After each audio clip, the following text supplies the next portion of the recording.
lagay ulit yung mata. Yan lang, pag-iwala na sila natin ng bongga. Game. Sige, dapat ka nang gugulo. Sige, dapat ka nang gugulo. Ibon kayo. Ay, mama, ang kulit mo. Ay, sabi mo na sila. Yun yung maganda eh.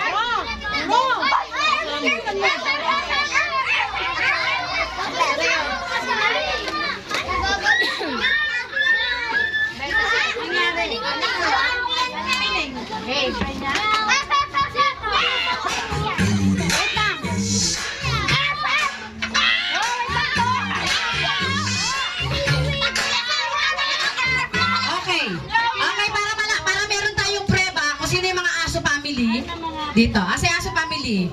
Yeah, picture nga muna sa mga aso family. Palakas muna yung mga mukha nyo. Kasi para may ebidensya, makita sa camera, sila ang mga dog family. 1, 2, 3. Big family.